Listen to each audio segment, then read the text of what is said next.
I actually had to do a physics session with my daughter, and we learned about optics. More and more images. So. Back in the 70s. Right. Really popular. Yeah. And by all means, if you guys need to get up and get something to drink or go to the bathroom, it does not bother me at all. Please just do whatever you need to do. Awesome. Thank you. Thank you. Thank you. Okay, so gave props to Seth. Okay, so here's our agenda for today. The third slide down. So we're going to talk about building your database. We're going to set up your database and feed it. We're going to communicate with your database and then understand the impact of lead generation. So there are lists in here of things for you guys to do for lead generation, because what Casey was really asking about was, what's the next thing that I can do? So obviously that's a much larger conversation than just saying, oh, well, you can go pay for Zillow, or you could go do this, or you could go do that. So there's kind of a premise of what we need to do with all of that. So You've got 2 more coming, Andrew. okay. 1 more. All right. Hey, how's it going? Hey, how are you? Good. Josh, I signed you in. Nicole, if you could just sign in. There you go.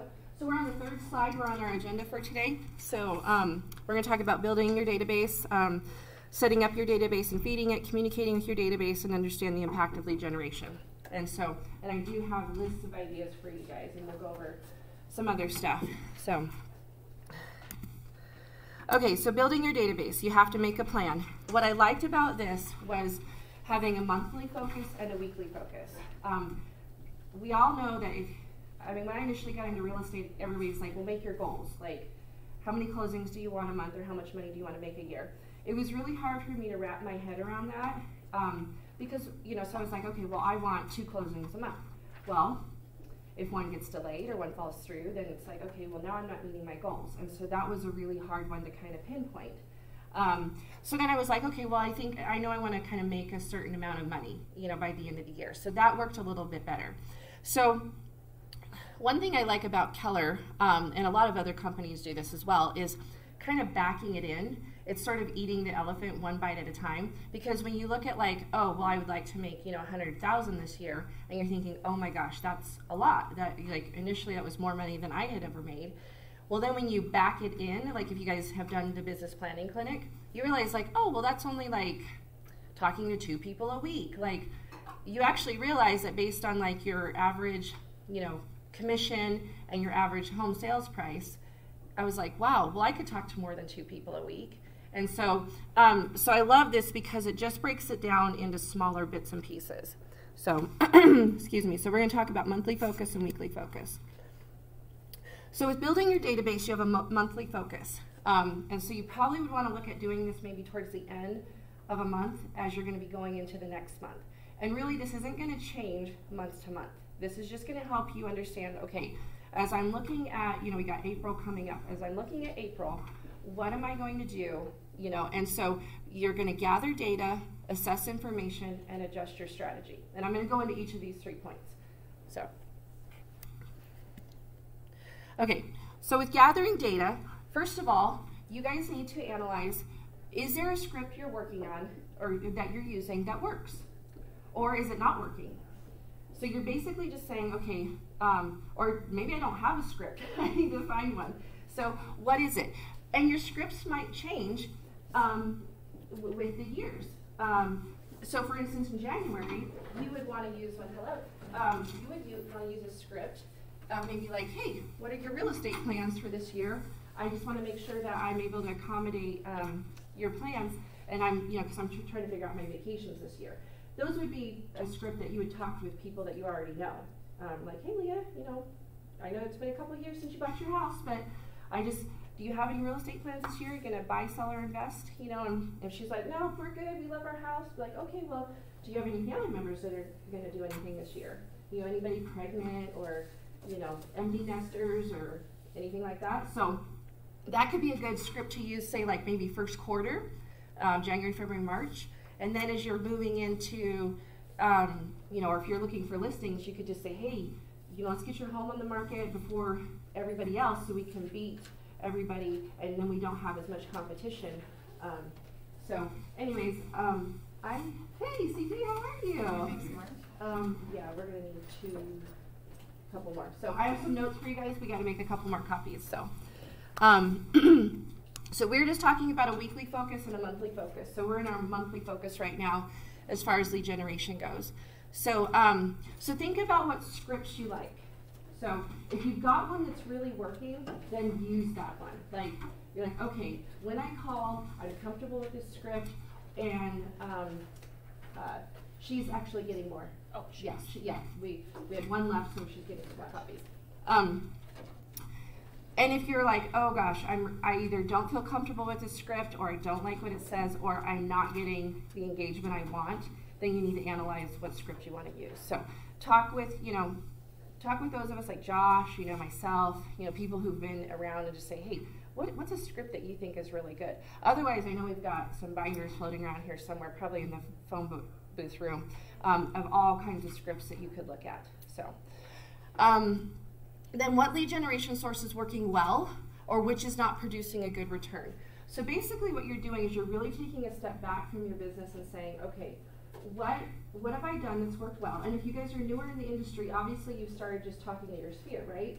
That's low-hanging fruit. And I think as some of us agents get in, we're in the business longer and longer, we tend to forget our sphere sometimes. We're always like, oh no, I need the new internet lead, I need this new lead or that new lead. And honestly, people who already know us and like us and have done business with us or would do business with us, we need to remember that that's low-hanging fruit. So even if you guys, I know, some of you are in Ignite or some of you have been through Ignite, don't forget that even just a few months out of that, you can go back and talk to your sphere. The season's changing. We always know people say, oh no, I'm not going to do anything this year. And then all of a sudden they turn around and buy a house. So you just have to stay in front of them. And again, if you can ask them, do you have any real estate plans for 2019? And if they don't, then ask if they know of somebody. I mean, hey, would you do me a favor? Everybody wants to do a favor. I mean, when somebody asks you that, you're like, sure. So, except for my kids. Would you do a favor for me, Mom? What is it? So, and then how well are you following your schedule or defining challenges that are preventing you from using your time well? So this goes back to time management. So do you have a plan around lead generation? Do you have it color-coded on your calendar? Do you have a calendar using Google Calendar? Do you have a planner? You have to look at what you're using. Now, when I was working more full-time in real estate, my calendar would change. My lead generation time would change from, and this probably happens for Josh too, or anybody who has kids, from when your kids are in school to when summer hits, right? I'm like, ooh, I have to adjust when I'm going to be doing this because I would like to still have time with my kids. Or what I would do is work like 2 or 3 weeks on really hard, and then I would take a week or two off. So as your life kind of changes, you need to also look at how your lead generation time needs to change. It can't go away. If it's erased, it's got to be replaced. So just look at what you're doing. If you're not following the schedule, then it's not working for you. That's obviously the answer right there. So I like using the Google Calendar because otherwise I think I might have a planner that would be totally erased through.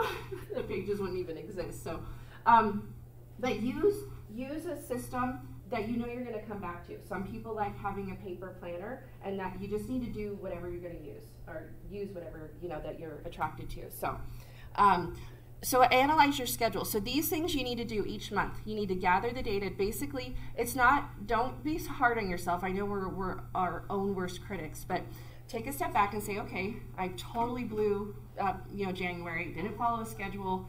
I don't really have a script, I don't really know what lead generation source is working, but go back again and look at what it is. And again, a lead generation source doesn't necessarily mean you're paying into Zillow. What's a source? Your sphere is a source. I know some of you guys, work other jobs or you do other things with your kids. So what's a source? Derek just came in here and he's like, oh, I picked up another buyer from my college class, I picked up 2 buyers from sitting in my son's drum lesson because I had my name tag on. I got 2 investors that way, and I was just sitting there for 30 minutes. So you have to kind of realize like, wow, okay, where am I touching base with people? Where am I getting a lot of interaction? So those are your lead generation sources. Any questions around any of this? And if anybody else has had any other ideas, by all means, please chime in. I'd just say anytime you start a new class, I always go in with, this class is going to pay for itself within 6 months because I'm going to get somebody, Yeah. whether it's, a gym membership or whatever it is, those things can pay for themselves within one closing. If you just think about it, just, hey, talk to people. Yeah, yeah. It's great. I mean, I think Erin, don't you have something on your laptop? Like, did you have like a sticker or a cover or something? I think somebody, yeah. So when you're sitting at a coffee shop, like there you go. Like that. Or if you're at the gym, get a T-shirt. I mean, just anything that they're going to read it, and then it will just spark some conversation. You can go get a T-shirt made for probably $20. Wear it to the gym. I mean, you just never know. So those things are super easy to do. And like I said, my $12 name badge like more than paid for itself. I don't even know what the return on the investment was on that, like in the thousands. So 1,000%. So, all right. So now after you've gathered the information, you need to assess the information. So now you need to revisit your top lead source. And I'm going to go into this in more detail so you guys can kind of see how to funnel this down. You need to check your trend report for your global view. So there are some ways in Keller Williams in your we have what's called a multi-year trend.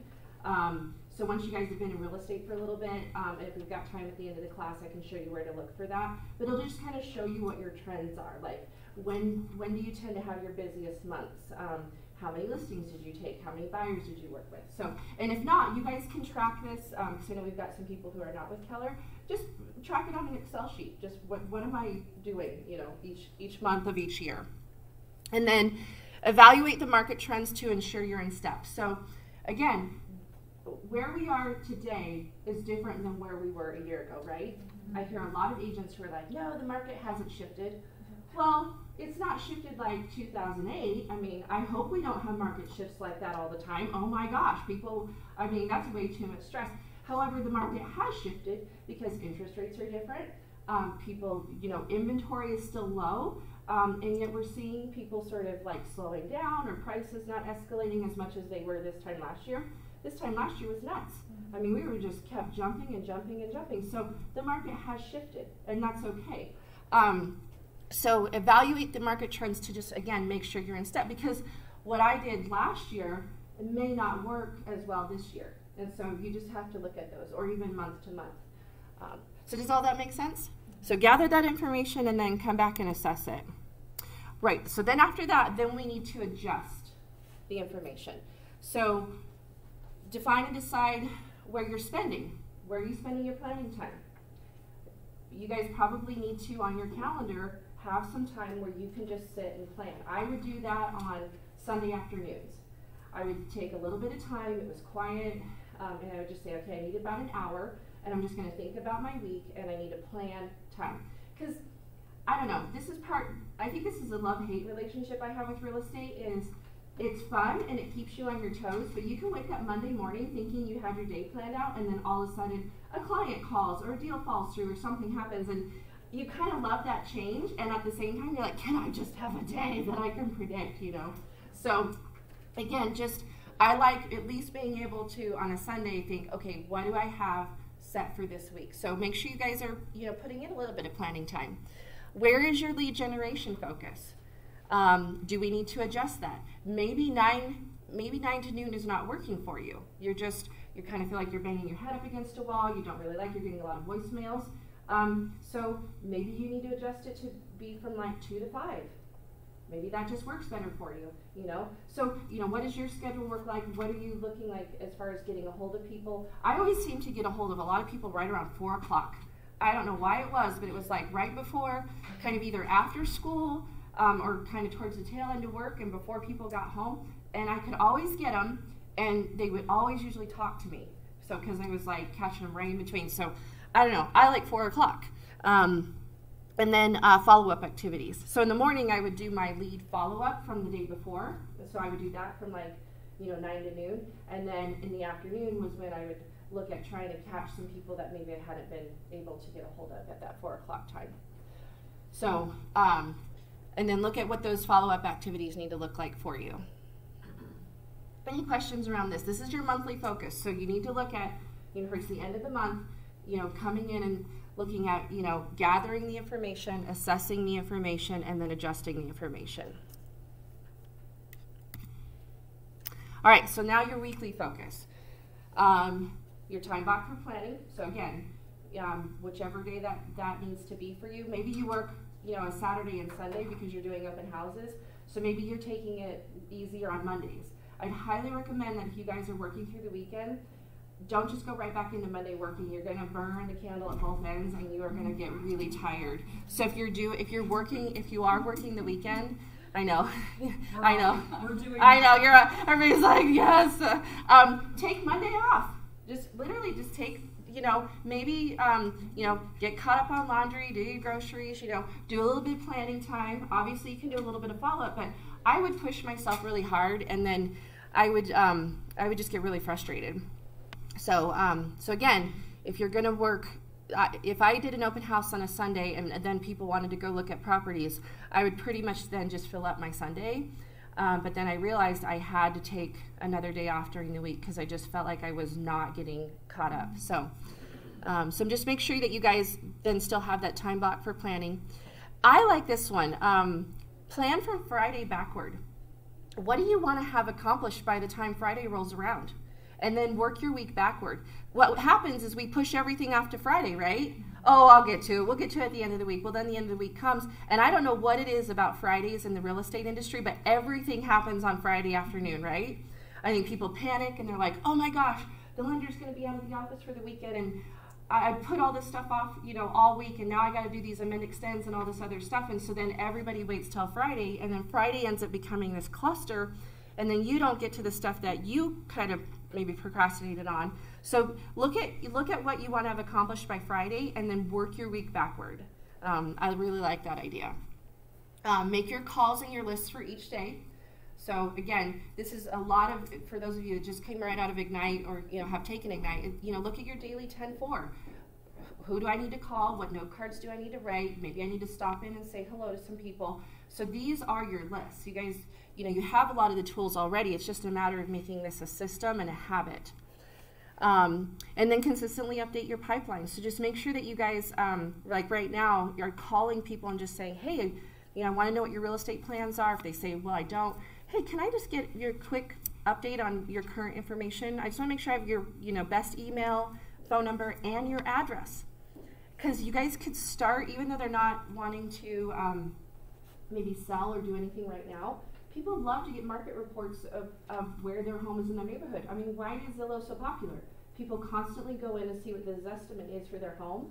I mean, so they're curious about what's going on in their neighborhood. So it is a great way that you could give them sort of a market update in their neighborhood if you have their address. If you don't have it, then it's hard to send them something. So you could just say, hey, by the way, your neighborhood changed such and such. And with all the stuff that Keller's rolling out, they're going to make this super easy for us to do. So I would just kind of already get your mind there so that you can easily just springboard into that. Record your lead generation contacts and results. Why do you think you need to record it? Know your conversion on Yeah, working. right. Know your conversion numbers. So if you don't write it down, you need to know, like, how many calls do I have to make to however many people I actually contact, and then how many of those contacts am I able to get on, a buyer or seller listing. So then either I am so good on the phone and I only got to talk to 10 people, or dang, I have to make 100 calls. Like, I have to talk to 100 people. Which, again, if you don't know that, then you don't know maybe what script you need. So this is where it's honing it in. So instead of feeling super overwhelmed of like, oh my gosh, I got to talk to 1,000 people, I'm using this script, I don't even know if it works. Well, maybe you only have to talk to a few people, and then you can whittle it down. And this actually hones you in on where you need to specifically work on those skills. And then get enough information to track, your personal conversion. So what does it take for you if you're face-to-face or voice-to-voice, talking with somebody? Okay. So that is your weekly focus. Yes? Do you have a question, Deb? Yeah, does it? Oh, I was just going to say time blocking when we were talking about taking a day off. You really need that. You need a lot. But also, you can set that expectation with your clients and the people that you talk to, because they all know that, they like a day off too. So if you just tell them, choose Sunday or Wednesday or whenever it is, then they're usually pretty open to that. Yeah. Don't be afraid to honor your own time. Well, and I realized too, when I actually started putting on my schedule, when I would put my time off, I didn't even really have to say it to very many people. I think because I was thinking it. If people called me after 5 or 6 o'clock, they're like, I'm so sorry to call you after hours. I'm like, oh no, it's okay. I wouldn't have picked up if I wasn't available. And, and all of a sudden it was just sort of because I was committed to that time, my time block, I think I was exuding to other people that that was the time.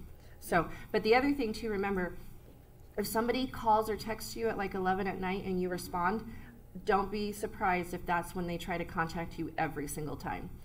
It goes back to we teach people how to treat us. So unless it's an absolute emergency, which I haven't ever seen one at 11 o'clock that I can actually even take care of in the real estate industry, maybe other than it's somebody's vacant home and water's flowing out of it. I don't know. There's not much you can do until the next business day. So so again, just don't respond maybe after a certain time. I on the iPhone, you can actually do the do not disturb by a certain time. So it literally is not gonna, ding in text messages or other things. Obviously you can make exceptions for kids or family members, but that's great. Then you just know I'll get to it tomorrow. So it holds us accountable too.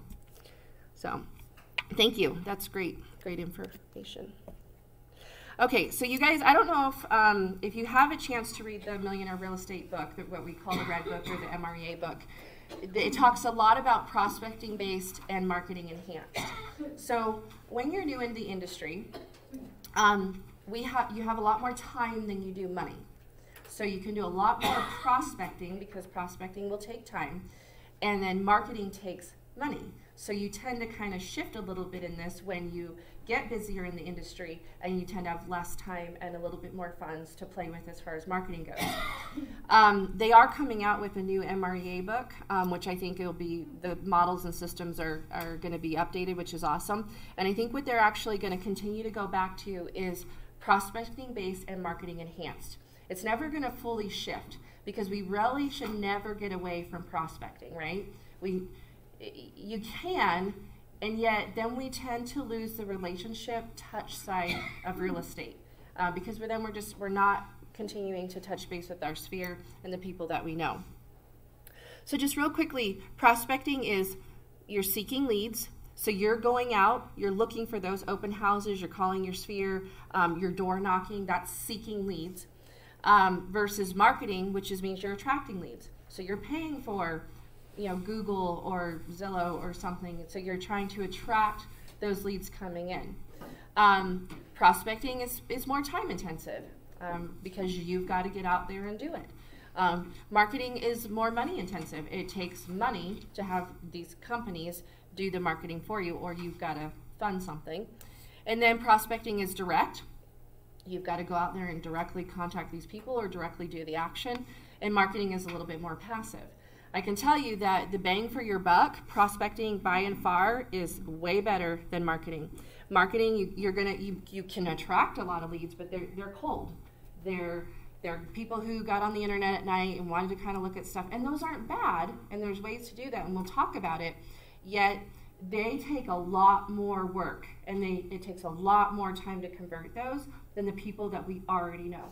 So just even asking your sphere for referrals, if they're not ready to do anything, I think one great script to use is if you're talking to maybe friends or family who aren't ready to do anything with you yet, just say, hey, would you do me a favor? And I want to help so many people this year get into homes or whatever.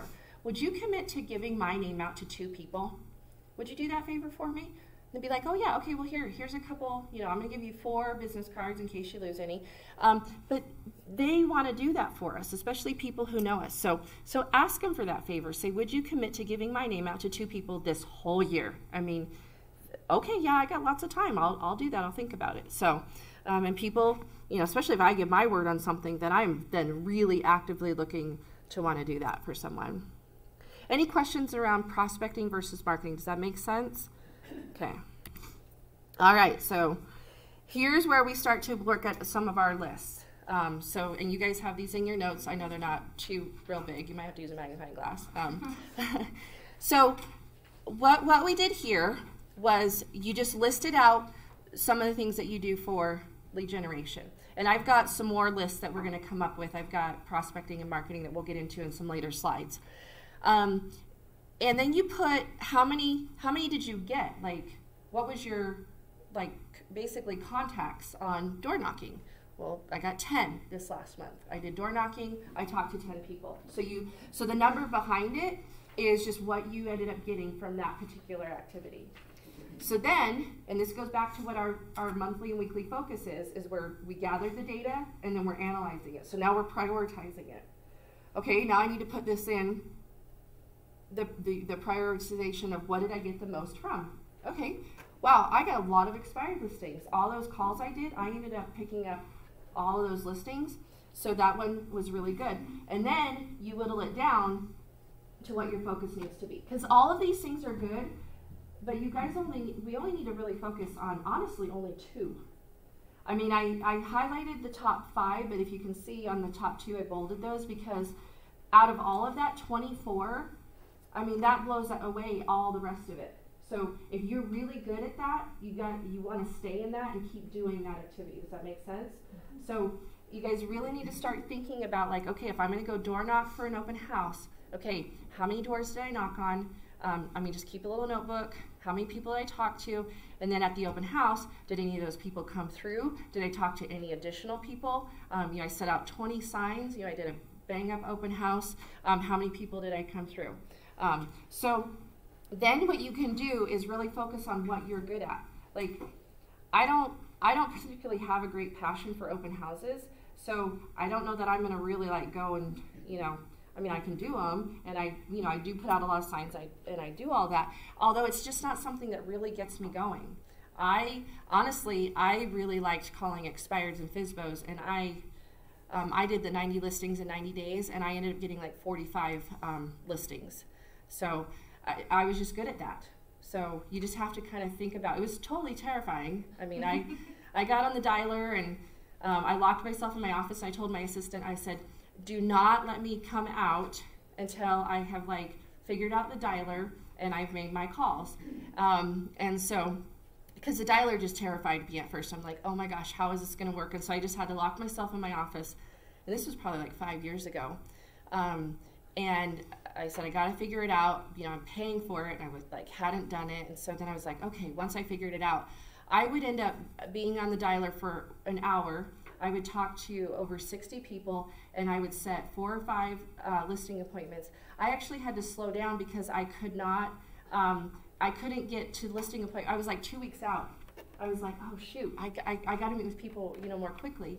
So I just ended up being really good at that, and then I did. In a 90-day period, I didn't get 90 listings. I ended up getting 45. So I was not bad at all. And this was at the time when we were still doing a lot of short sales. This market was hard. And so, again, that's what I was good at. So you might be really good at open houses. You might have that more hostess mentality, I feel like I love getting the house ready and I love having refreshments, and all of that. And if you love that and it just gets you going, then do it. But let's be focused about it, and then let's look at what our results are. Nicole? Side note, the dialer, have you found that that's a good investment?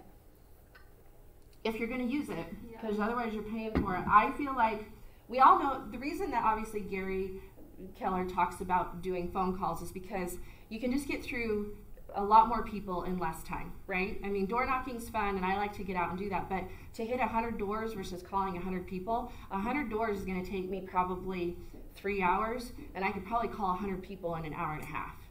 So I'm just thinking it's working smarter instead of harder, you know. So I used the Mojo dialer. I was going to say Mojo or Bolt. Yeah. I've just used Mojo. All of them are really good. Do not let it freak you out. You can do just one line dialing out. I did 3 lines. And so you're like, oh my gosh, you're going to hang up on people. And so you're not. They have the whole thing. They have the whole thing set up. I actually, it's going to sound funny, but so what I did was, you dial out on 3 lines, and it will dial 3 phone numbers. So it'll connect you to the first person who picks up. If you get voicemail, you do a pre-recorded voicemail, and it will leave that voicemail for you. And then it puts that person back in the list that you didn't get a chance to talk to them. If 2 people pick up at the same time, it'll connect you to 1. And then what I did was I did a pre-recorded phone message that was just like, hello? Oh, I'm sorry, I can't hear you. I'll call you right back. And then it would click. Because when I first started with the Mojo dialer, I have an issue when I get the phone call with that delayed response, and someone's like, oh, hey, and I thought, I don't want to be that. Like, I have this image of them sitting in a room with 1,000 other people on phones, you know. Right. And I was like, that's not who I want to be. So I did the same thing. I was like, I can't hear you. Let me call you right back. Because I didn't want to hang up on them. And this day and age with cell phones, it happens all the time, right? You're like trying to connect with somebody, and it worked. I mean, and then what happens is then when you're done on the other call, it would then bring the queue up for the person that had answered, and you can call them right back and just be like, hey, I'm sorry, you know, I just phone issues. Yeah. Or you could also just say, you know, you could record something and just be like, you know, sorry, other line called, I'll call you right back, you know, and do that. So don't let it freak you out. You can also just do it 1 line at a time. And so we'll only do 1 phone call at a time. But what's nice is it saves time from picking up the phone, dialing, picking up the phone, dialing. It does pause, so it's not like you just got off the phone and then it's already ringing someone else. It gives you a moment to breathe. These were all the things that were freaking me out. I'm just like, oh my gosh. So it is actually really slick. Like I said, when I tracked my number, and the thing is, Mojo will track your numbers. So if you're not really liking tracking, it'll track how many contacts you made, and it's pretty slick because you can then just like say, I talked to them or I didn't talk to them. You can leave notes, and it's all right there in the system. Regina, did you have a question? Well, with the Mojo, I've worked with Mojos too, but I've had a huge database. But if you don't have that huge database, you know, I've been trying to get lists from the title company on certain market areas and whatnot, and there's hardly any phone numbers. How else could you take the advantage of using a dialer if you didn't have that huge database? Sure. So I would use something like Coal Resources, and we're going to go into that. Coal Resources, it's a little spendy. You could see if you know, a couple people would want to split that cost through the year because it's about $1,200 for the whole year. So, you know, $100 a month, it's not terribly bad. You do need to make sure you're utilizing it though. So what you can do is you can actually get a list from the title company. You download, say, Spring Valley into Coal Resources, and then it'll give you the information that then you can then put into a dialer. We use that for circle prospecting. So if I was going to do an open house, or honestly what we did is I did it when I had a new listing. I would want to call around and let the neighbors know, hey, we just listed 123 Main Street. Just wanted to let you know, do you know of anybody that wants to move into that area? And then you then would actually then funnel more people into your database because circle prospecting is sort of like the phone version of door knocking. You can get through a lot more people, you know, more quickly. Or if you were, you know, going to do an open house that weekend, you would call and you can invite all those people to that open house. Just say, hey, you know, your neighbor John Doe that I'm listing their house for, we just wanted me to let the neighbors know that they'd love to have you stop by. We're doing an open house. Come take a look. Give us some feedback. We'll have some refreshments.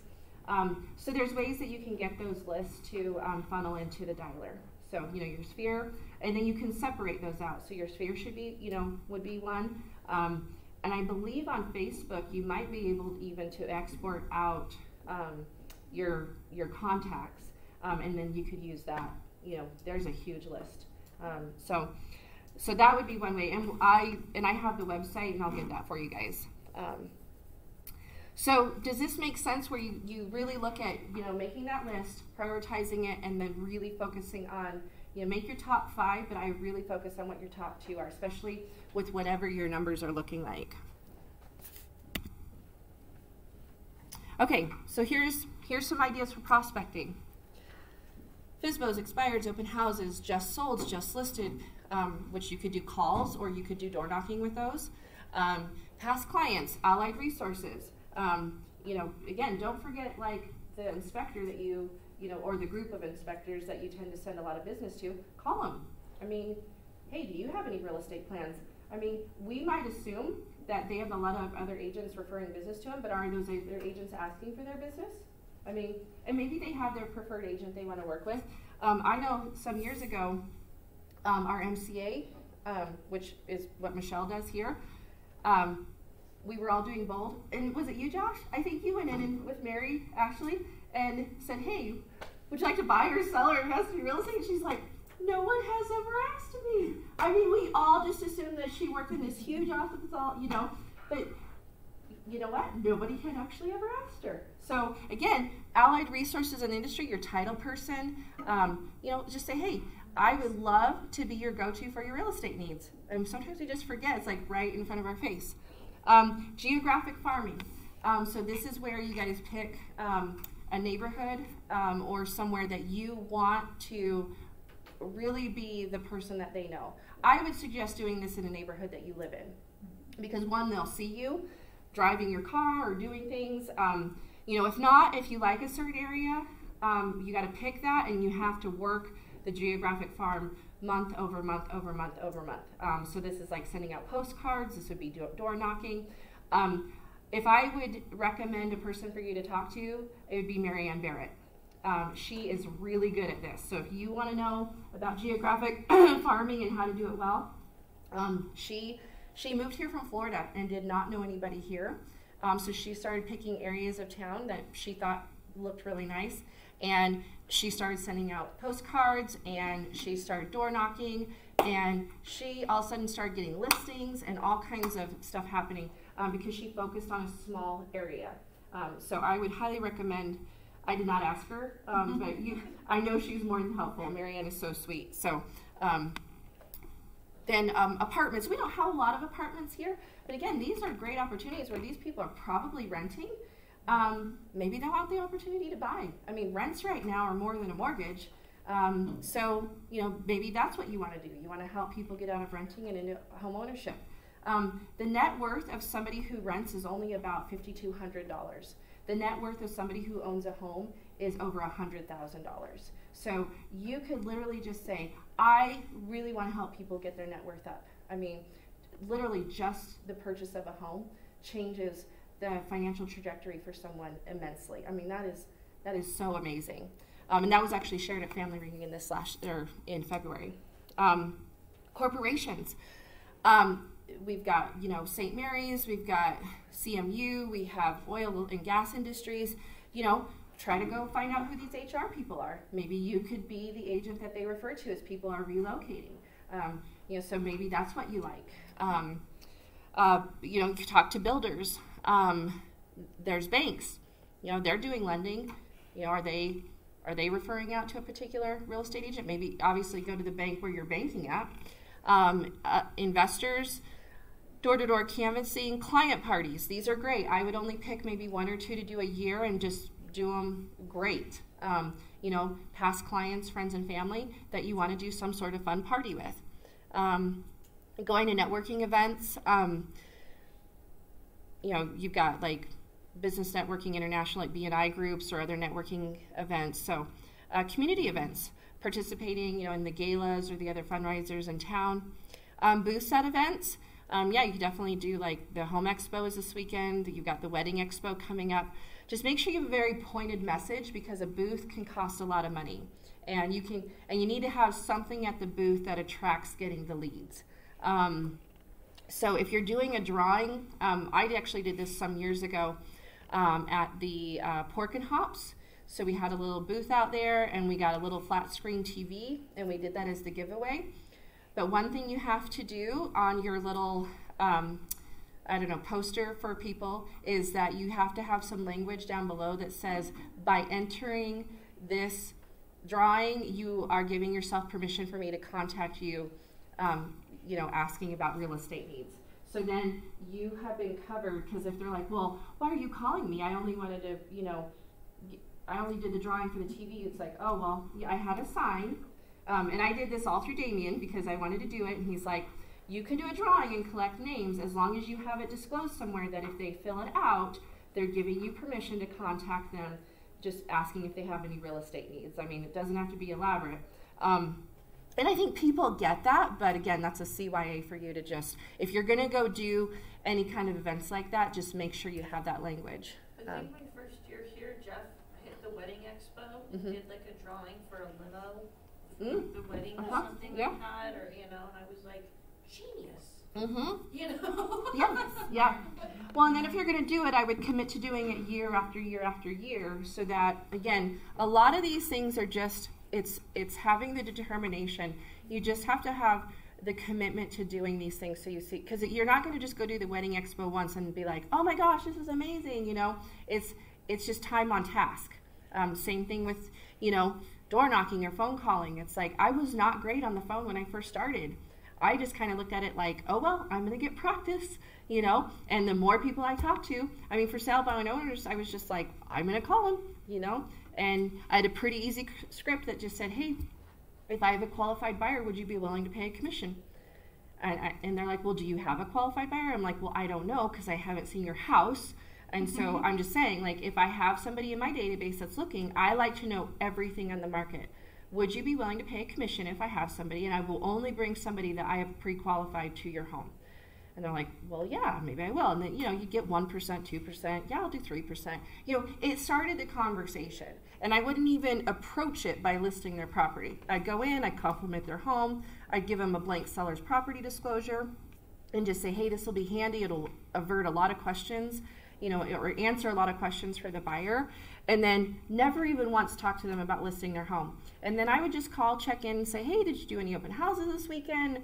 You know, if they did, great, how did it go? Or if they didn't, be like, oh, wow, well, it was open house weekend. It would have been a great weekend for you to do an open house. You know, and I would just talk about all the things that, as an agent, what we would do for them. And then eventually some of them would be like, all right, we're ready for you to list our house. And I hadn't even brought it up once, you know, and just even going in, like, some I didn't list, and they were just very appreciative that I came in and I was kind and pleasant and complimented their home, because I think they'd had a couple agents come in and basically just tell them they were idiots for selling on their own. And yeah, I wouldn't work with somebody like that. So again, it's another face-to-face contact, and if you don't get it, it's a great opportunity to practice. So it's a win-win.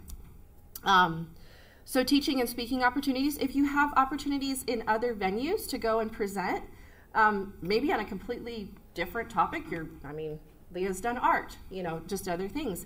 You get to introduce who you are, right, and what you do day to day. That's an awesome opportunity. You can even wear your name tag. And so it gets you in front of other people. I've done that a lot because I like teaching, and I get people all the time asking me questions about the market, you know, from just different things that I've done.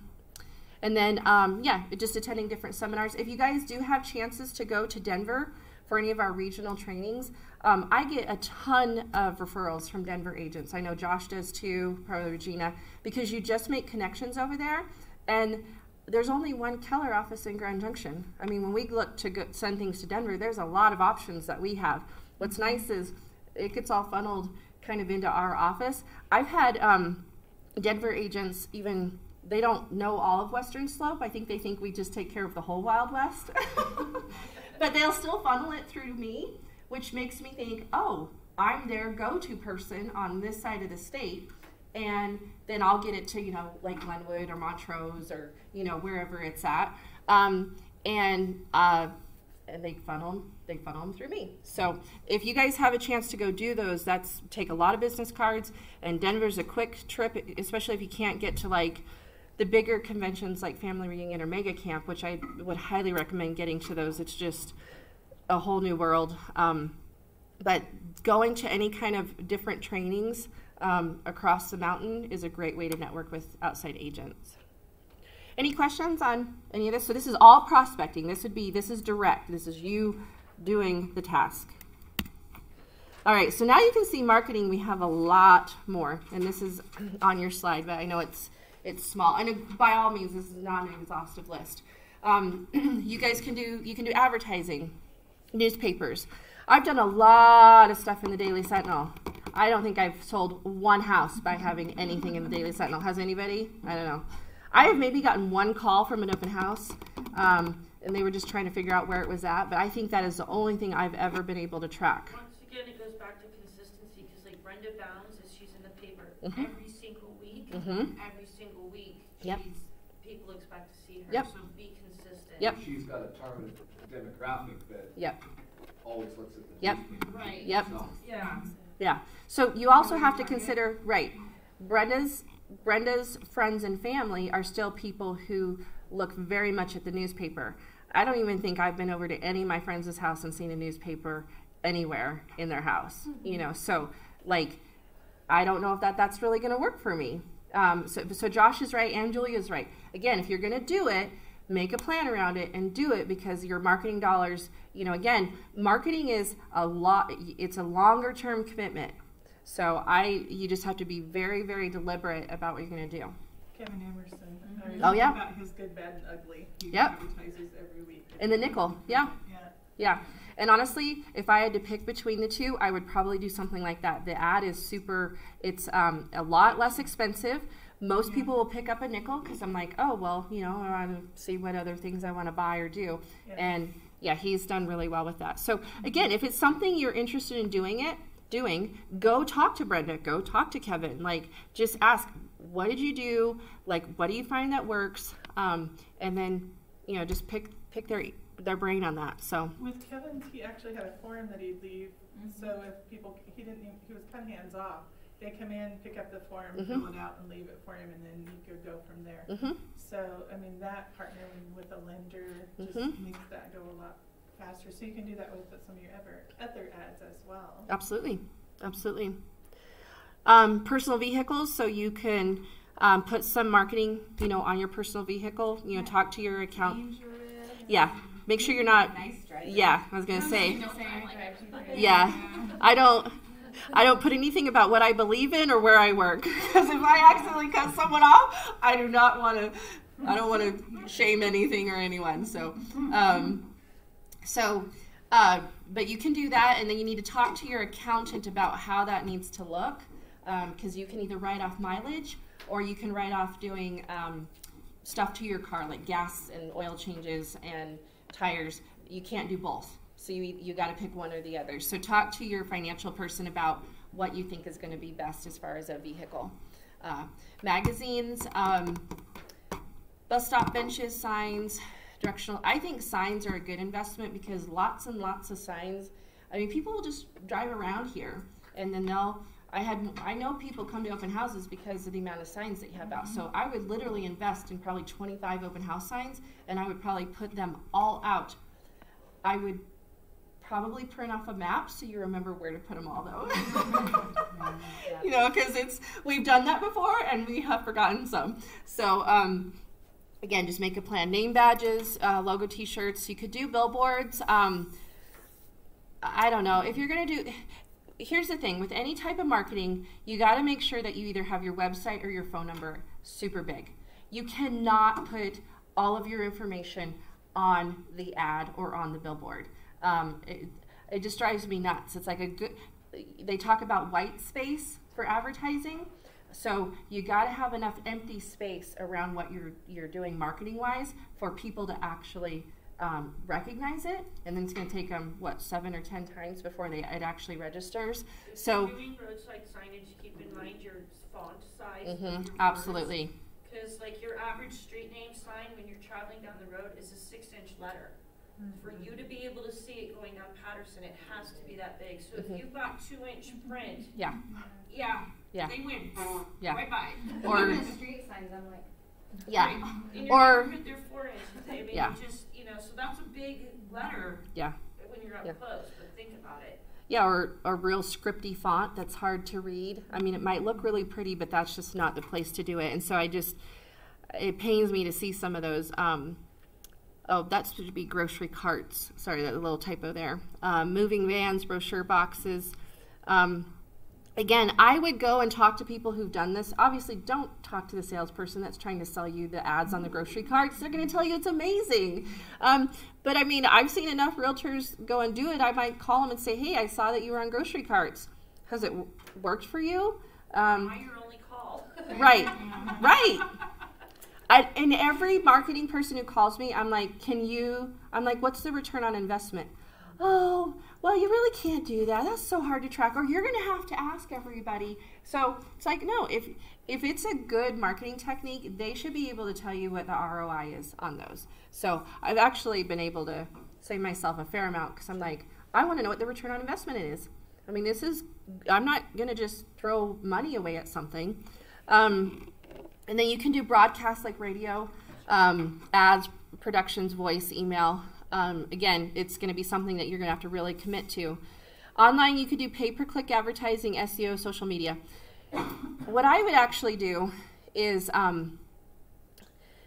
would beef up your Zillow reviews, and then create your Google listing and get reviews on both of those. And possibly Yelp. Siri uses Yelp. If you say, what's the best real estate agent in Grand Junction, it goes to Yelp. So you have to, and not a lot of people here use Yelp, and Yelp is, they're just really tricky. You can't ask for reviews on Yelp, and then people have had to bin reviewers on Yelp. So if you just go ask your client database, review me on Yelp, but then they haven't done enough reviews, they actually hide it until that person has done more reviews on Yelp. It's just one way that Yelp, I know, has kind of validates who it is, which is fine. It's just their rules. But write this down, reviewwave.com. This is, I think, $100 or $125, $150 a month. This gentleman, my husband actually uses this, and then I had used it when I was part of Mountain Coast Group. You can send out a text getting feedback to your client on, hey, how was your experience with us? So that, and that's closed. You can get feedback. You can pick or choose. It doesn't just automatically go out. And so you can then get feedback on what it was, and it goes out as a quick text, and it's closed. Then it will prompt them to go to whichever sites you choose. So it could be your Facebook, it could be Google, it could be, I don't think it will go to Zillow, but you could check. And then they'll go and review you. And then you can start getting more and more reviews on Google. So I think that's a great way. Like if I was actually going to pay something, that's a way that gets you organic. And Google loves when people go and review places and they see what it says. If you had a bad experience with a client, I probably wouldn't send that to them. You know, somebody I may not want to work with. What's nice is that then you can at least, like, we would get the internal feedback. We would say, you know, how well did your agent, you know, work for you? How did you work with admin staff? Like, obviously we had on a team, we had a lot of people that we wanted to kind of keep track of. So as an individual agent, you could do that. You also don't have to spend any money on a source like that. And what you could do is have a pre-ready email and put the link in for your Google listing, your Zillow profile, and either your Yelp or whatever, and just say, would you please, you know, go in and review me on these 3 sites. So make sure it takes them directly to your listing. You can't just send them arbitrarily to Zillow and then expect that they're going to go and find you and then do the review. Like, take them, they click on the link and it goes exactly to where they need to go. And we did that initially, and then we transferred over to this company called ReviewWave. And that's just how we ended up getting a lot more people coming through. And I actually started getting a fair amount of people finding me just because of the amount of reviews I had on like Zillow and Google. And that's what we've done too, and it really helps at the closing, because people they love you right at closing. Mm-hmm. So if you usually say, hey, I'm going to be sending out a survey, will you please help me? Mm-hmm. And just like she said, with all the reviews. Mm-hmm. And then you're going to find that probably 2/3 of them aren't going to do it just because they're getting busy with their week. So just follow up like a week or 2 later and say, hey, how'd the move go? Is everything going well with the house? Oh, by the way, did you have a chance to see that email that I sent about those Google reviews or. Yeah, just be like this. I really appreciate this. It helps me out. We would do it. We would also do it at closing. I started actually bumping it up to when they got under contract, because they were super excited. Because I've had a few deals where like they're excited and they're under contract, and then the buyer and seller get into a pissing match, and then everybody's pissed at the end. And I was like, crap. Well, so we just started doing it under contract. Like, yay, because, you know, especially if you get a seller under contract in 2 days, oh my gosh, you are a freaking rock star, you know. So I started doing it under contract. You know, sometimes I would, you know, adjust, but, or even ask them if they hadn't done it at under contract, I would then remind them at closing. Like, hey, would you, again, you know, remember do a review for me? So, Leah? And if they do a review, make sure that you comment back. Thank you. Interact back with them. Say thanks, you were awesome to work with, or whatever. That's where your personality gets to show up. Yeah. And that you're still interacting with them. Yeah. So this is honestly little to no money that you can do, and by getting your name out there, and this is organic. Like, this is all just Google doing it, and you're not paying a big marketing firm to do all this stuff for you. So again, farming, you can do a geographic farm, which would be like if you want to, you know, target Paradise Hills or Spring Valley or, you know, Independence Ranch. Demographic farming is you are finding, you know, a certain demographic, like millennials or empty nesters or whatever. You're then working that specific demographic.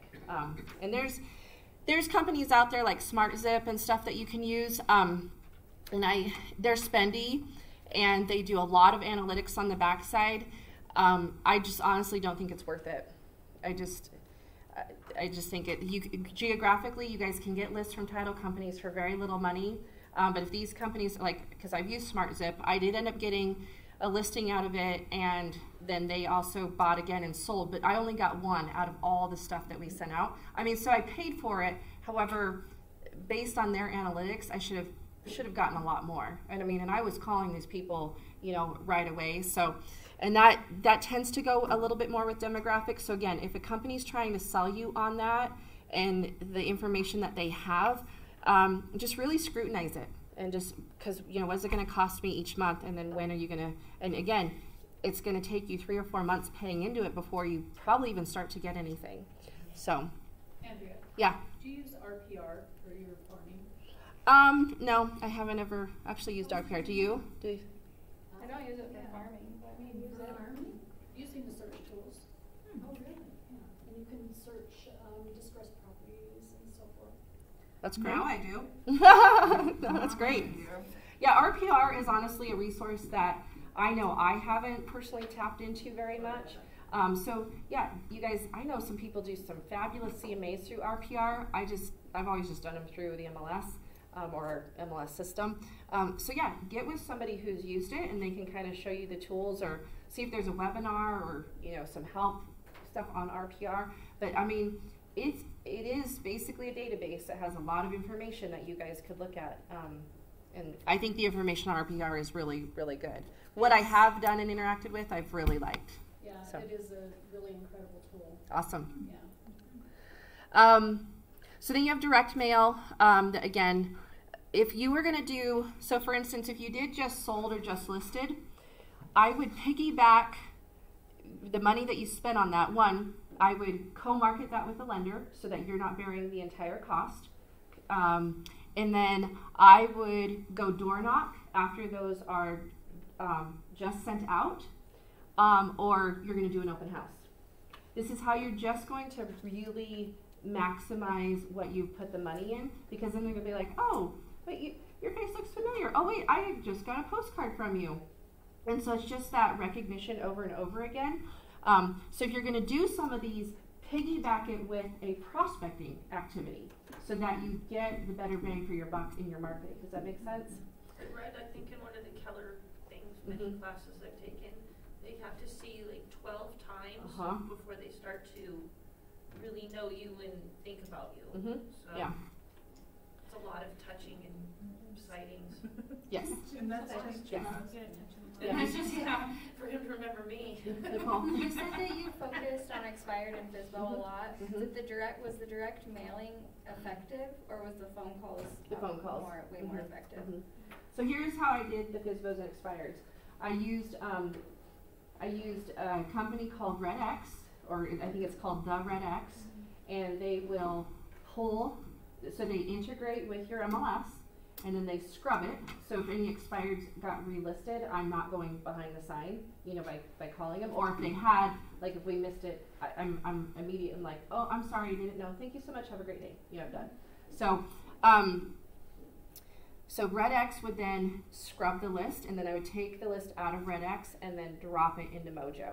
So that's another way, and they're really good with doing the for sale by owners and expired. I think Land Voice will do the same, but Land Voice pulls them in and then it has the dialer too. I've not personally done a whole lot with Land Voice, so just so you know, but that's what I did 5 or 6 years ago. Well, because my direct mail, I obviously target pre-foreclosure, and my letter works really well. Good. Then I would keep doing that. I was the same with FSBO. So with the with the for sale by owner script, like, would you pay a commission if I had a qualified buyer? Yeah. I would actually go onto Craigslist, and I would actually just email right from Craigslist, and I would usually get responses that way, and then they would then give me their phone number, and then I would eventually contact them. So, and what I would do on Craigslist is I would go out I would go 6 weeks back, because if you catch somebody who's just put their house on the market, they're all super excited, and they're going to let everybody and every realtor come through their house. Somebody who's been sitting there now for 6 weeks and nothing's happened, which I think we're going to start to see that shift. I know, like this time last year, people were putting their houses up for sale by owner and they were selling like fast. So, but if something's been on there for, the stats say that at 6 weeks a for sale by owner is pretty much done. They're ready to like throw in the towel and say, I don't want to do it anymore. I'm either not getting the interaction I thought I was going to get, or I am done, like setting up showings and doing all this stuff, you know. So, so that was actually what I did. It wasn't a direct mail, but it was just it was a quick email, and I literally just would copy and paste it, and each morning I'd go through, I would send those off, then I'd see what replies I got back, and I actually ended up listing a few for sale by owners. Here's the thing, guys, with doing the activity, just the law of attraction is really, really powerful. When I got those 45 listings, sure, I was focusing on calling expires and for sale by owners, but I only probably listed, I don't know, maybe 10 out of that 45 that were even, and maybe even less than like 8. The rest of them were just people coming out of the woodwork. It was because I was so focused on getting listings. That's what I was like attracting to me. And so all of a sudden it was just like, it was probably what I was talking about, what I was doing, and I ended up getting a lot of listings because that was just what I was focused on. And so that's why we have you whittle down your list so you guys can really, like, that's what I'm thinking about, and that's what I'm going to be really good at. So, promotional items. I started doing football schedules from the get-go because we're big Bronco fans, and so I started sending those out to just my sphere. I've done that year after year after year, to the point now, like, if I don't get them out soon enough, there's literally people calling me that I have still never sold a house to.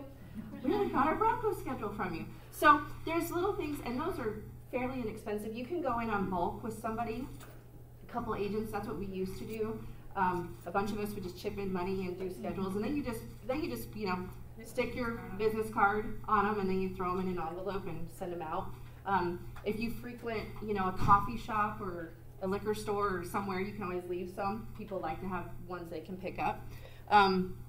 So those were things that I would do, but again, I would do it year after year after year. And then come the end of the year, I would do a little calendar that they could put on their fridge. But I would do the ones where they had to take the little paper off, so that each month they had to come back and take the paper off the magnet. Because if you do like a 12-month at a glance, they look at it and then that's it. So, but I always liked the little paper ones where they had to come back. So with marketing, you really have to think of shelf life, like how long is this going to stay in somebody's house when I give it to them? And so then you can kind of think about, okay, what would the return on investment be? I would do the same thing with closing gifts, guys. That is part of your marketing. It's great to give a gift card or a bottle of wine etched with your name, but once it's done, it's in the trash. And so something that has, a lot more longevity to it. I used to have an artist do pottery bowls for me, like popcorn bowls, and then she'd put my information at the bottom of the bowl. And so they were $50 a piece, and so when I wasn't when I was not closing that many deals, that worked really well. Once I started doing a lot, one, she couldn't keep up with them, and then it got a little bit cost prohibitive.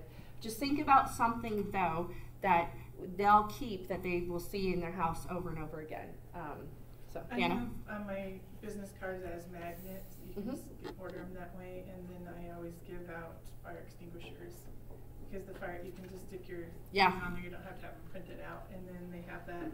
And if they ever use it, they will really love you. Yeah. It's just something And that it might they'll need keep another around. Nicely. That needs to work. Yeah. Or make a little magnet and put it on the hot water heater, and just say, hey, you know, just remember, call me if you need any, you know, allied resources or help with anything. So then you could even do that on the listings you sell, and just make sure there's a magnet on the hot water heater, so that if that buyer ever has issues, you know, you just left a magnet there. So, but it's just a great way to kind of remember that, you know, you're kind of staying in the house with them. Nicole? Closing gifts, just side note, are like one of my favorite things ever. It's like one of my best favorite things to do.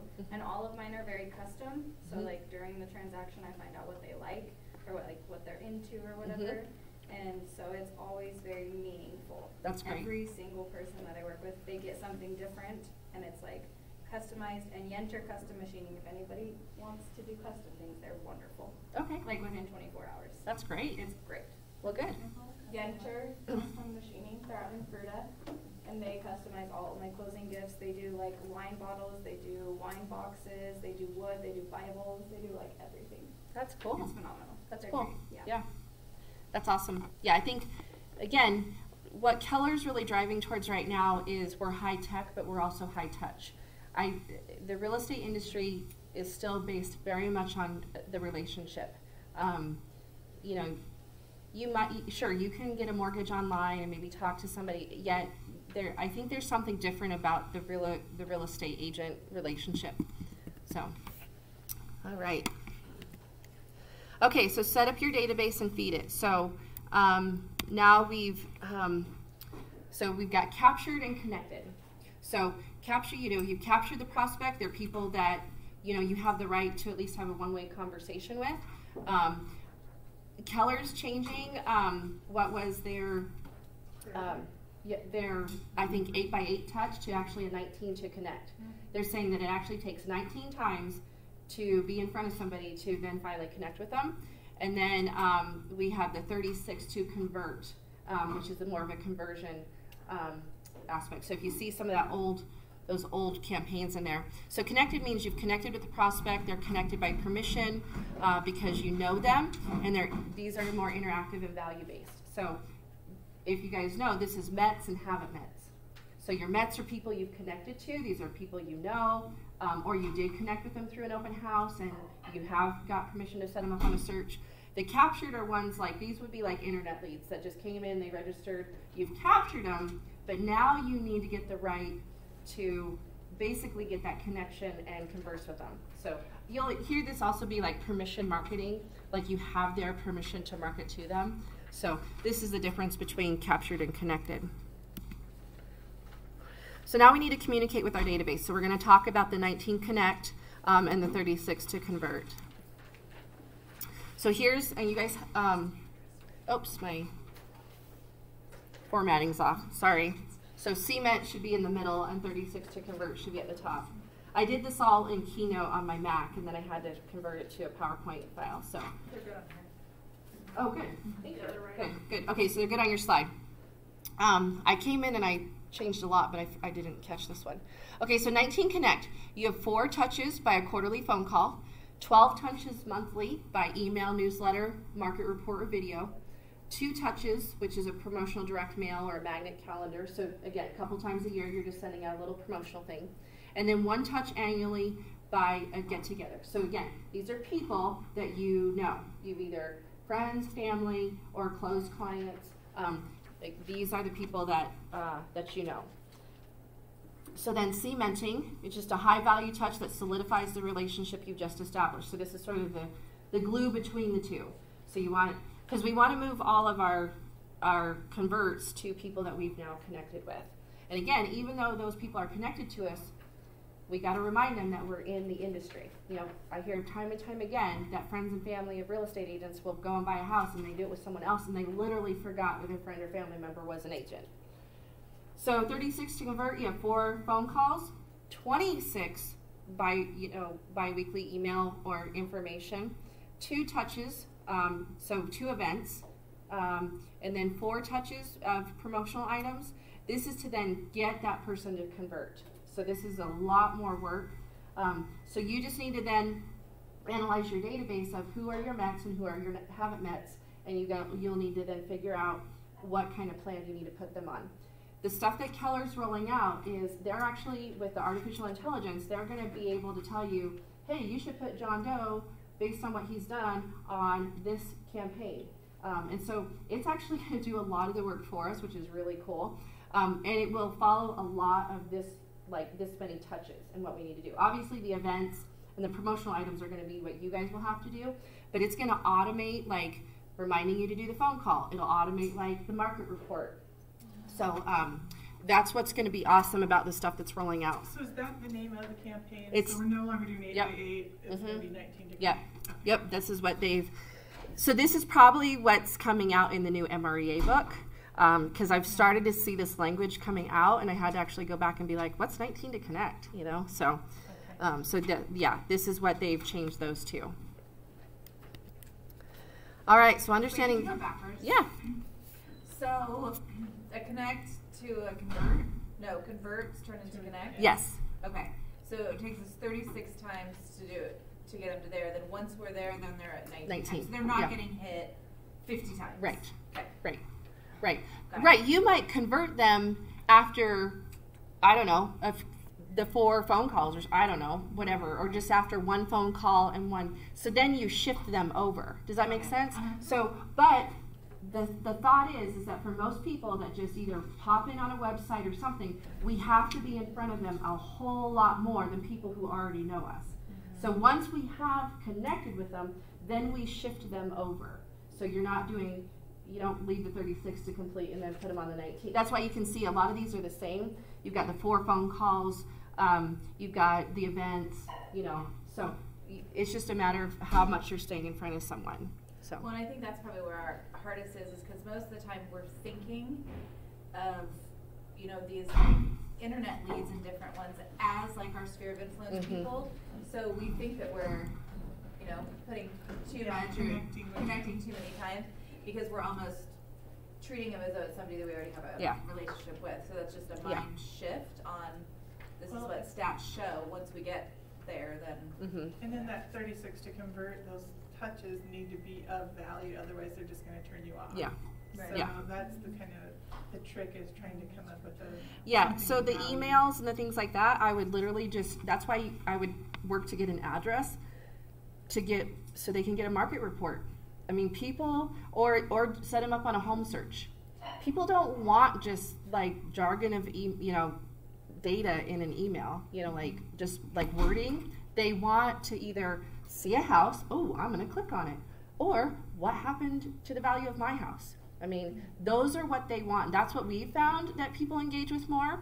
But just a basic like drip email campaign with like, hey, how it's whatever, and like just text, people will unsubscribe so fast. You got to give them something to interact with. So, all right. So understanding the impact of lead generation. So we might actually just, an hour and a half was probably about right. So. Okay, so these numbers are really cool. So you need to understand, this is all just a numbers game. So that's what I like about this part of it is you just have to figure out what kind of numbers you need. So on the left-hand column, you have your conversion rate. The middle column is the number of people in your database. And then the last part is your opportunity. So we're wanting to get to, if you want 350 deals, which is our opportunity, you can then see based on your conversion rate how many people you are going to need to touch base with. So again, if you want to do 100 deals, just work the numbers backwards. And then if I was new and wasn't sure what my conversion rate was, I'd probably be more conservative and say I only have a 25% conversion rate because I don't really know what my numbers are. So then you know how many people you need to get into your database so based on the phone calls and the stuff that you're going to do, how do I get to 100 deals? And let me show you. The next slide actually goes into this a little bit more detail. So this is 2 ways backwards, or 2 different ways, so if you want to figure out one way or the other. So if I have 900 contacts, and then what they do is they base this over a 10-year period because of the buying, I guess, what am I trying to say, the buying habits of your database. So you do it by 10 years, and if you had a 50% conversion rate, out of 900 people in your database, you would have 45 opportunities, so of buyers or sellers. Now, if you want to work it backwards and you want to have, say, 50, I want to do 50 units sold. So then if my conversion rate is 50%, I do that by the 10-year buying cycle, then I need 1,000 contacts to hit my 50 units sold. So you guys can take this formula, and you can either, if you already have people in your database, you can then say, oh my gosh, if I've got 15,000 in the database divided by 10 years and our conversion rate is 25 or 50, how many opportunities should that give us? And then, or if I want to do 50 units sold, how many people am I going to need to get in my database? So then when you guys are going back at looking at what you need to do monthly and weekly, you know, okay, I've got to get 10 people a week into my database so I can get up to 1,000 contacts. So now you've become very purposeful, and you understand, like, why do I need to get these numbers? Instead of just being like, oh, I need to just get numbers, I just need to get numbers. It's like, well, no, why do I need to get these numbers? Because then once I do the conversion, I know that I'm then going to probably get 50 deals out of this. And this is, again, your database, you're going to work year over year over year over year. And so these numbers are really powerful to understand all the things that you're doing and how it's actually going to translate. Does that make sense? All right.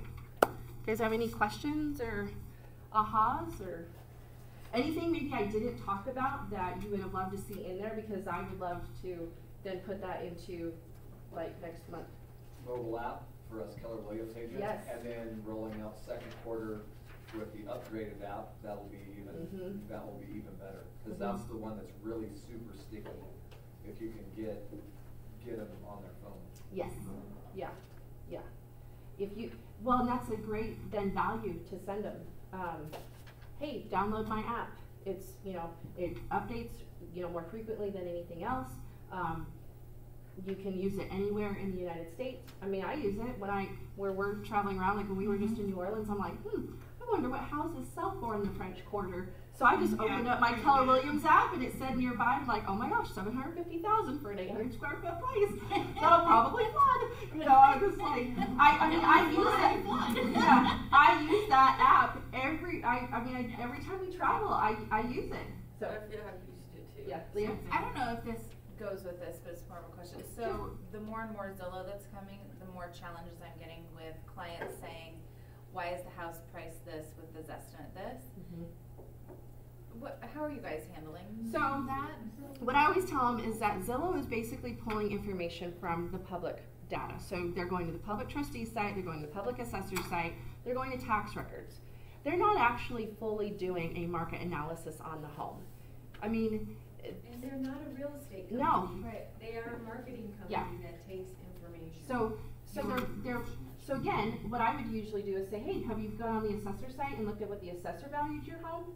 And then have you then looked at what, an agent would probably value your home? Because I would also get that same question to be like, oh my gosh, my home is not worth as much as I think it is because they went to the assessor site. I'm like, oh, the assessor site is taking the value of your home based on what they know about your house, and then they're multiplying it by all these, mill levies for the taxes. And I said, that's how they're coming up with your value. I said, that is not a market value of your home. And so I do the same thing with Zillow. I'm like, Zillow is just pulling all that public data, which is why Zillow wants us to put in our sold information, guys. So when they're like, oh, and the way they get us is, oh, enhance your profile, put in your sold data, because the more sold data we put in, just like in our MLS, then they can start looking at whether the homes are comparable. Because again, an appraiser's going to look at what it was sold for. So I don't know. Zillow has no interpretation. No, they don't. They've got some data, but they have no interpretation of that data. Right, they don't know what the yard looks like, they don't know what the inside of the house looks like, they don't, I mean, we have a rental downtown that we then converted, we made it into 5 bedrooms and it's 2 units. I have literally gone into Zillow so many times to update the information and it won't do it. It's just like, I'm the owner of the house, like I'm trying to put in, it's 2,000 square feet, 5 bedrooms, and it's just like, and I know other people have also had that frustration. I had another gal who had done a bunch of updating on her home and she went into Zillow and tried to do it and it just would not show up. I mean, so I don't even really know how they take all that information and how they put it in, but I can tell you, and I just use my stories like that. I'm like, listen, I've had people try to go in and update what they've done to their house and it doesn't show up. So Zillow is only so good. I just tell my clients, Zillow doesn't have boots on the ground. No. So we're, as real estate agents, we're out there, we're seeing in the neighborhoods and all this stuff, what does the inside of that house really look like, that kind of thing. And so, we know, okay, that house might have sold for that, but this is what, it should have sold for. These are the conditions around that. Yeah. And Short Zillow answer is they're not using true comps. No, they're not. They are like the eagle view, like, way, way, way up in the sky, kind of giving you an idea. But they are not the homed-in view of what's actually going on at that home in that particular area. Because they can't take into supply and demand either. Right. Yeah, they don't know, like, how quickly are homes moving in this area, and then motivation factors of buyers and sellers, So, yeah, I don't, I'm not going to totally drag Zillow through the mud and give them all the customer my own opinion of Zillow. I try to keep, because I don't know, like even my dad the other day, he's like, man, Zillow's a great website. No, it's not mine. I'm like, okay, yeah. I'm like, just keep in mind that they don't update their information all that often. And keep in mind that they don't really know all the true like, I didn't try to bash his decision. I just said, you might want to keep these things in mind so that you don't get frustrated. Because I have so many clients who are like, well, I saw that this house was still for sale on Zillow, or no, it's a pre-foreclosure. What does that mean? It's like, honey, that don't mean nothing right now because, right. So, just say, it's honestly as good as going to the public, websites. So I almost want like a sample letter on, now that we're starting the search process, here's where you should use my app. Yep. And while we're there, because I'm having buyers who are going, especially because they're buyers from out of state is kind of where we're getting, and they're wanting to use the Zestimate as their offer, and I'm like, no. We've got market statistics on Jajara's website about how much list price versus sold price. You can pull up those trends and that data. Yeah. The other thing is, why don't you pull up the article about the 7th Appeals Court that just ruled in favor of the previous judge from last year about the inaccuracies of this estimate that Zillow is constantly being sued over by misleading the market. Because just as often as it could be low, it could also be way too high. Right. And again, Yeah, that's not good. The guy who owns Zillow wanted to sell his house and his estimate was off by 40%. Yeah. So Lee, what I do is I manage the expectation up front, and I'll just say, listen, you know what, this might be great to use. I would highly encourage you can use whatever site you want, but I'm just going to say you're probably going to just feel like you're beating your head against a brick wall. Like, Zillow's good for so much. Let me just tell you that, like, if you use my app, you're going to get, it updates, like, so much more quickly. You're not going to see homes on there that are already off the market. Like, this is going to be a more accurate picture of what's going on. And then, yeah, double check it against Zillow, but just say, just for your ease of this process, I have found that, my clients really like using my app. And I would just say that, so you manage the expectation up front because they've already probably been on there, they're probably going to use it. And it also deters them away from then saying, using another real estate company's website, because they'll happen to do that too. So just say, use this because it's just going to be so much easier for you. Or I have found that my clients, like using this because it's so much easier. Can Then I you just have just one comment too? Yeah. Just because I don't want anybody else to go through this. It seems like I've gotten several feedback from my sellers after it lists and it hits Zillow. They'll call me up like a week later and they're like, my place isn't a townhome. Oh, I hate don't that. and I don't know what it is, It's, but I've always just, now I just go in and check. I don't care about Zillow and what they've got, but I just always try to make sure that I go in and change that now. My list And- of I can tell Comstock you is a listed. little bit about that, because we just discussed that at the MLS committee meeting.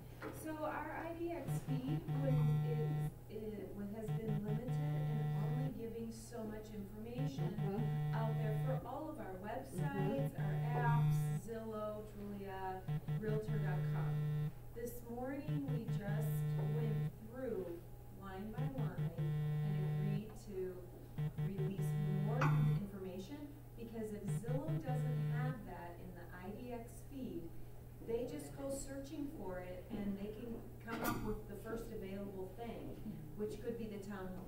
Trying to get them to correct it can be also somewhat challenging. it's a nightmare. So we did rule on that. It's gonna go to Good. the board next week for their board meeting. And then once they hopefully, actually I take that back. It's gonna go to the brokers first, for all managing brokers to, at least review it. Then once it goes from them, it'll go to the board for final approval, and it'll be issued to Judy to update those IDX Good. feeds. From experience, So though, that would be about 4 weeks, Yeah. probably is what's, you I know, had it's- my Comstock listing listed as a townhouse and my seller was pissed about it. Yeah. And I emailed Zillow support and they had it updated within 6 hours. Wow. So like if you put it as high importance and you act like you're pissed too, then they write back very quickly and they're like, I'm so sorry, it's updated. I've actually just been able to log in Yeah. as the agent, As and the get agent. to my agent portal and change it, and I haven't had too many Yeah. problems Yeah. with that. But just, I don't know. I've just had that too. for- No. That's came up several times, and, Yeah. and I'm just like, hey, it's Zillow, I told you. I Yeah. told you. I Told you usually so. see it come up on my Yeah, and this is on PUD. Yeah. That's when I see it come up. If it's zone residential, Yeah. it usually comes up as a single family. Yeah. But if it's zone PUD, and my seller calls me, why isn't my house a townhome? I'm like, it's Yeah. not. I'll fix it. And again, another good thing with your sellers is just say, listen, Zillow takes forever to update. They don't change their information, very quickly. So I just, say, if you see anything, let me know. But I just want to let you know that they are quite difficult to work with. And again, I say that right as I'm taking their listing, because then if something doesn't show up right, they're like, oh yeah, she told me that. Like I just said, they are kind of like do their own thing. So they think you've put it in. Yes. They'll tell you Yes. you did. Right. Yes. Yeah. So You did it, and Right. it's your I've fault. had people get upset with me, and so now in my listing presentation, I manage expectations on Zillow. I tell them our MLS will get updated right away. My website will get updated right away. But Realtor.com, Trulia, and Zillow, I tell them I don't know how often they syndicate their information. I said you're gonna have to give it at least 24 to 48 hours, and sometimes they don't always get it done. And I will call, I will do everything I possibly can, but I always tell them they are quite difficult to get stuff done. So then they know that I've done what I have control over, and I don't have very much control over what they put out. So if you tell them from the get-go, it just saves that angry call. You can just be like, well, remember I told you, I have limited ability, thank you, to what I can do with that. So. Well, one time I had it where I listed a property that had been listed prior, like a year prior, and it was of course on my honor between that time, so there was 2 different sets of photos, and my photos, and it pulled the old listing photos and put Oh, yeah. those active. Oh, yeah. And I'm like, so I had to go in, my agent had been changed it all to my active photos, but they do weird things. They You do. just check your listings. Yep. Well, and just like I said, just prepare your seller so then they don't get mad. Yeah. Well, thank you everybody for your time. I appreciate it. Hopefully you guys just a couple of good tidbits of information Thank to you. yeah, you're welcome. So again, if you want to email me or text me any feedback, hey, I would have loved to see this. I really do value that. I'm asking because I want to, I'm hoping that I can use this class to teach every, 2 or 3 times a year, and just kind of keep refining it or changing as the market changes. So I've already spent hours on putting the PowerPoint together. So again, anything that you guys think of, just let me know. I appreciate it. Thank you. Thank you guys. Yeah, good to see you, CJ. Good to see you. Do you think you can So are you not selling full time right now? No, I'm homeschooling my kids. Oh, good for Yeah, you. good for you. So sold the team to Leah, who been helping her, work through that. And I'm just kind of working with, people here and there. Yeah. Honestly, it's just got to work with my schedule. Right. But I'm enjoying, Nora's. Hi, how are you doing? Good to see you. Yeah, Riley's, my oldest is a freshman in high school, and then Nora's in 7th grade, and then Oliver's 3. So I'm you got your enjoying. hands full. Yeah, I'm enjoying being home with them and doing that. That's so, great. And I needed just to take a step back. I needed a breather. I've been hitting it hard for so long that I just needed to change. Awesome, thanks. Let's get her the ones that we have already. Yeah, it's good to see you. Yeah, good to see you too. Okay, talk to you later. Do you think you can help me draft up a managing expectations of Zillow kind of thing for buyers and sellers? I mean, Absolutely. So, since doing the team, my clients, I have such different clients. So with that nurture lead versus those paid leads, like the loyalty and the relationship, it's like with this one, the relationship, their quirks, and you know how to sell to them. With these ones that are coming in, it's like you're having to learn them through the process, which is what happened. So 178 Plum, it terminated. Appraisal came in, fine. Inspection came in, fine. Zillow's estimate was low. She thinks she's getting jacked. It's like, no, you have an appraisal showing it came in. Well, it's a different client. It's an analytical client and the one that I passed to Dana, he's on Zillow constantly, and he's getting himself so it's creating such frustration in the deal. And so I'd like to hit it on the front, but I've never had people questioning our offer. It's like I've always been able to say, typically they're getting 2 to 3% of asking price. This is what, and I have our statistics. I've done that. I've gone through our GRS stuff. It's a hard battle to fight on that. So I want to come up with something ahead of time. Yeah. Let's do this. Let's formulate a letter, and then I would probably even put a link into an article. Yes. Find an article that just kind of, then it's not just our word. Right. And providing them with our website, providing them with, providing these with resources we have found are so much more friendly, and we think that you're just going to enjoy doing, using these a lot more. So I was saying having our help draft up a letter to manage that Zillow expectation for the buyers and the sellers. I'm finding it harder with the buyers. No, on that to put it in our presentation. Yeah. Too. And just kind of saying, here's where we want you to search, and here's why it has everything that's on the MLS. A lot of times they think if they go onto our website, it's only Keller listings, or our app is only Keller stuff. But so saying no, it's pulled from the whole MLS, and And I don't want to shun Zillow. I know we need to kind of partner with it, but there is an expectation around it that is really kind of jacking some. 100% hijacked. Plum. 100%. Even with an appraisal, that's nuts. With no conditions. I can't believe. I know, that's crazy. The appraisal by and far, outweighs it all. So they're just pissed because of this estimate.